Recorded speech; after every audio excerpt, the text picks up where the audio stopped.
সারু কচু আর ইলিশ মাছ রান্না করব। অনেক সুন্দর ইলিশ মাছ আর সারু কচুর সাথে মজা, ভালো লাগে খেতে খুব। আসসালামু আলাইকুম।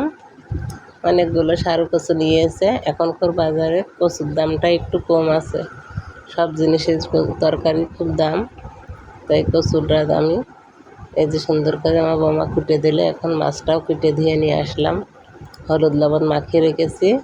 মাছে একটু হলুদ লবণ মাখিয়ে রাখলে যেন মিষ্টি লাগে বেশি ইলিশ মাছটা। স্বাদ তো নেই, কিন্তু এই ছোটো মাছগুলোই অনেক স্বাদ। বড় মাছটা একদিন কিনলো, সে মাছে যেন স্বাদই লাগে না, সিলভার মাছের মতো স্বাদ। আর এই মাছটা গ্রাম থেকে নিয়েছি কালকে, অনেক স্বাদ। 500 টাকা কেজি নিয়েছে, গ্রামে বেচে বেড়াচ্ছে জেলেরা হাঁড়ি পাতিল পুড়ে পুড়ে। তো মাছটা যে এত স্বাদ, খুবই ভালো লাগলো। রাত্রি রান্না করলাম সরষে ইলিশ, খুবই মজা, মিষ্টি লাগলো। তাই এখন আবারও দুটো বের করে নিলাম। মাছের ঘাড়ের গুঁড়া পেড়ে রেখে দিলাম, কালকে কচুর পাতা দিয়ে রান্না করব, ঘন্ট করব। আর এইগুলো ভেজে নিলাম। এখন আমি এই ভাজা কড়ার ভিতরে কচুগুলো ঢেলে দিলাম। এখন একটু লবণ হলুদ দিয়ে অনেকখানি পানি দিয়ে ঢেকে দেব। কচুটা সিদ্ধ হতে থাক, এদিকে আমি বাটনাগুলো করে নিই। আমাদের গ্রামে আর বাটনা একটু পরে পরে দেয় রান্নার ভিতরে।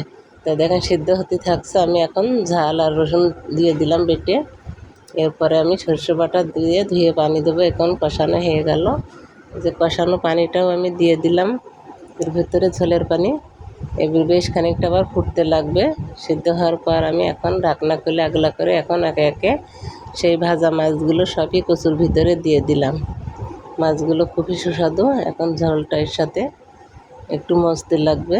আবারও বেশ খানিকটা একটু জাল হওয়ার পরে আমি কচুটা নামিয়ে ফেলবো। একটু জিরে পেঁয়াজ বেটে দেবো, 1 কোয়া রসুন দিয়ে জিরে পেঁয়াজ বেটে এখন আমি বেশ আবারও 2-1 মিনিট পরে আমি ঢেলে ফেলবো। যে আমার কচু রান্নাটা হয়ে গিয়েছে। কচুটা খুবই মজেছে, নরম তুলতুলে টলটলে হয়েছে।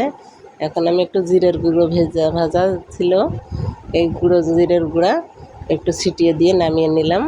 দেখেন কতটা সুন্দর দেখাচ্ছে, একদম মোমের মতন কচুটা গলে গিয়েছে, তাতে খুবই মজা লাগছে। সেন্টও পাচ্ছে যে ইলিশ মাছ দিয়ে আসলেই রান্না করেছি, এমন স্বাদ হয়েছে।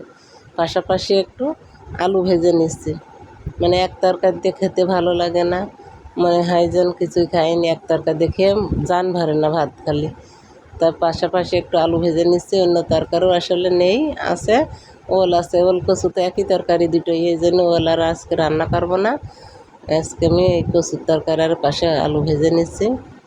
তো বেশ খানিকটা আলু ভাজা দেখেন নাড়াচাড়া করে নিচ্ছে হালকাভাবে, আছে একটু নরম নরম করে। এর ভিতরে পেঁয়াজ আর কাঁচা ঝাল চিড়ে দিয়েছি, অনেক সুন্দর হয়েছে। আল্লাহ হাফেজ।